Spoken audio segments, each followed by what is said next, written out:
Tribute lights in the New York skyline, an annual memorial to the lives lost on 9/11. Yet there's still more light that needs to shine, revealing truths that their family members deserve to know.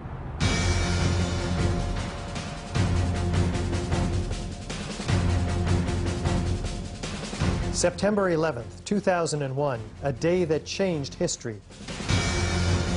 4 planes went silent and off course.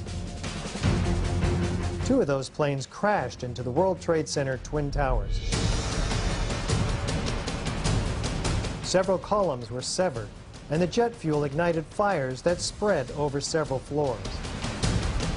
About an hour later, millions watched in shock as both towers were suddenly and rapidly destroyed, killing almost 3,000 people, for whom truth and justice may have yet to be served.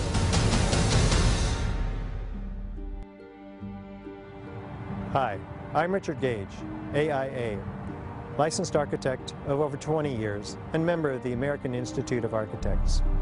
I'm founder of Architects and Engineers for 9/11 Truth, a non-profit organization of well over 1,000 technical and building professionals. According to official government reports, the fires weakened the structural steel framing of both twin towers, leading to sudden, progressive, and total collapses. Unknown to most people, a third steel frame high-rise, World Trade Center 7, was also destroyed. Critical questions have been raised by more than 1,500 architects and engineers about the official explanations for the destruction of all 3 of these buildings. Along with more than 10,000 other concerned individuals, these professionals, collectively comprising more than 25,000 years of experience, have signed our petition. They're calling for a new investigation into the destruction of these 3 World Trade Center high-rises. This call is based on evidence that reveals a very different destruction scenario than reported by government engineers. This includes abundant scientific forensic data and eyewitness testimony that was omitted from the official reports. You'll be seeing this evidence and hearing from dozens of these technical experts, including many who are among the top in their respective fields. We at AE 9/11 Truth are inspired by President Obama's affirmation to the American people in his inaugural address. How do we accomplish this? We've done our best to fulfill the President's vision by using the scientific method, examining the evidence from the World Trade Center and developing unbiased conclusions from unbiased experts in their fields. Listen to the President provide his account of the pervasive political abuse of science. And we have watched as scientific integrity has been undermined and scientific research politicized in an effort to advance predetermined ideological agendas. As coherent sets of scientific facts are brought into focus by the experts, the data, and the witnesses in this film, you'll come to a much greater understanding of the events of 9/11 and will be in a position to draw your own informed conclusions. Also, psychologists, therapists, and counselors, along with theologian David Ray Griffin, who have a deep understanding of the personal issues associated with 9/11, will explain why it is so difficult for us to come to terms with the reality of these events, and learn how we can help ourselves and others with this difficult yet vital responsibility. Of course, the ones still most affected by the events of that tragic day are the family members of the victims lost on 9/11. Several have asked to appear in this documentary. Although our focus will be primarily technical, we are deeply moved and honored to give them the opportunity to speak directly to you. Now, let's hear from the AE 9/11 Truth professional petition signers, who will share with you what conclusions they came to. Among these experts are high-rise architects and engineers in the fields of structural design, material science, chemistry, fire protection, metallurgy, as well as physicists, explosives experts, and demolition technicians. Joining them will be firefighters and 9/11 victims' family members who support our call for a new World Trade Center investigation. Now, let's hear from the AE 9/11 Truth professional petition signers who will share with you what conclusions they came to. Among these experts are high-rise architects and engineers in the fields of structural design, materials science, chemistry, fire protection, metallurgy, as well as physicists, explosives experts, and demolition technicians. Joining them will be firefighters who support our call for a new World Trade Center investigation. I don't want to be involved in conspiracy theories. You know, there are lots of them. They can go on. We can speculate on that forever. What we really need to know is how those buildings came down. My name is Joel Miller, and I have a Bachelor of Architecture degree from Temple University in Philadelphia. And while I was there in Philadelphia, I worked for two firms on a couple of high-rise buildings. The 13-story Federal Detention Center for Ewing Cole, Cherry, and Broad. I spent about 2 years on that project, and then a year on a high-rise dormitory, about 15 stories for MGA Partners. If we are to believe that fire brought down 3 buildings on the same day on 9/11, that's very troubling for all of us in the design professions. Architects, engineers, even physicists. I'm incredulous that this could have happened, and very troubled by the implications of this possibility. There are thousands of high-rise buildings in the United States, and more being built every day in this country and abroad. As architects and engineers, we have a responsibility to protect people that are users of buildings.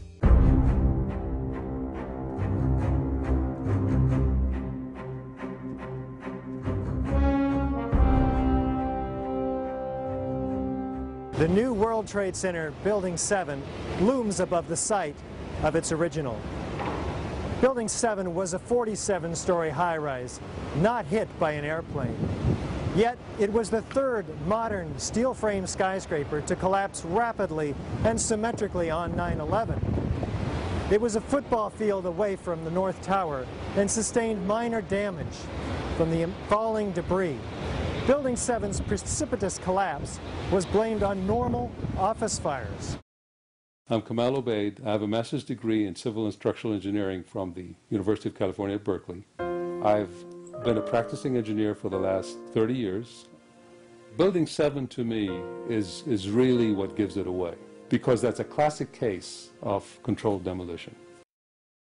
My name is Stephen Dustwald. I'm a licensed professional structural engineer with 37 years of experience in the structural field. I have 25 years of experience as owner and principal of my own structural engineering firm here in Las Vegas.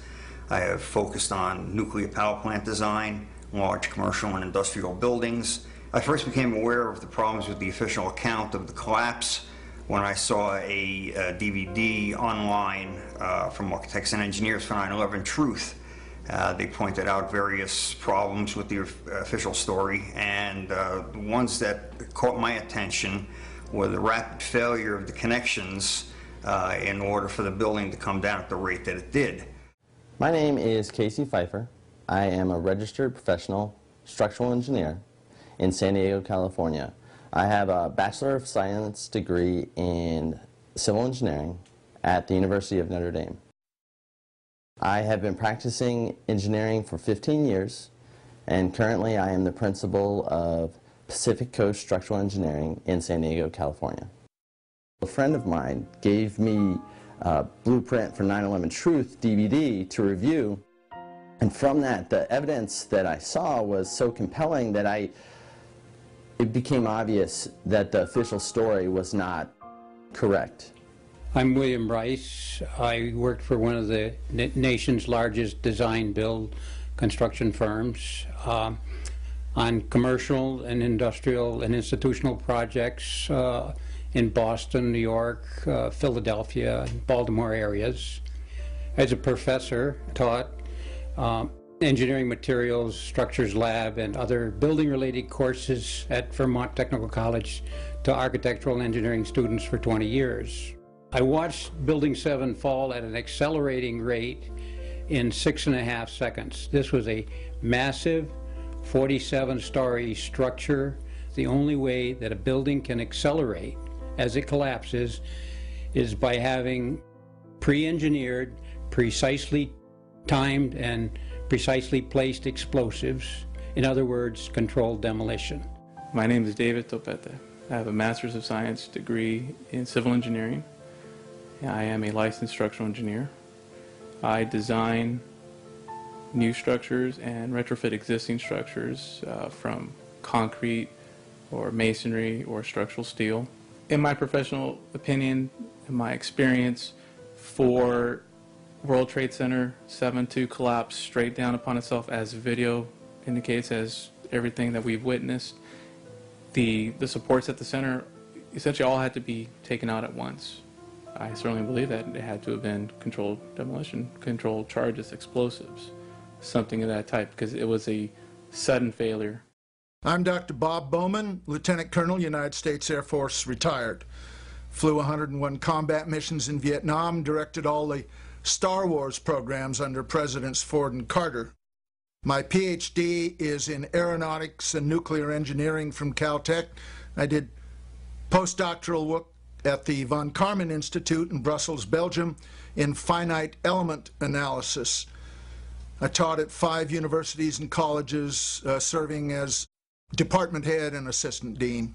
The coup de grace for me was when I found out that Building 7 had collapsed later that day, and when I saw Building 7 come down. To me, Building 7, the fact that it looks like a perfect controlled demolition of an intact building with no visible fires, I mean, that's what I call a smoking gun. My name is Robert McCoy. I'm an architect, a Bachelor of Architecture from the University of California in Berkeley in 1963. Been licensed in California since about 1964. From about 1965 until about 1985, most of my experience has been in high-rise, multi-story steel buildings. NIST would have us to believe that these was a typical office fire, scattered office fires, if you will, that brought this building down. Since the mid-60s, I've tried to follow high-rise fires because they're something we worry a lot about as we design these buildings. And I'm not aware of any high-rise building that have come down as a result of fires. I can't remember even a partial collapse in any of these buildings that I've watched over the years. I'm Steve Barish, founder and president of Barish Architects and Associates, Inc., a 33-year-old architecture, planning, and engineering firm. We have offices in San Luis Obispo and Pasadena, California. I hold a Bachelor of Architecture degree from the University of Arizona and a Master's of Architecture and Urban Design from Rice University in Houston, Texas. Spent 3 years in London as the first PhD student at the Architectural Association. One of the things that really interested me is how quickly the Tower 7 fell. It fell within 7 seconds approximately from top to bottom. This building was built in the mid-80s apparently and met all the known codes at the time. Buildings just don't behave like that. We're here in Sydney with Jan Utzon, son of the great Bjorn Utzon, who designed the Sydney Opera House. What are the features of the collapse of World Trade Center 7 that caused you to be disturbed? It looked like it was a demolition.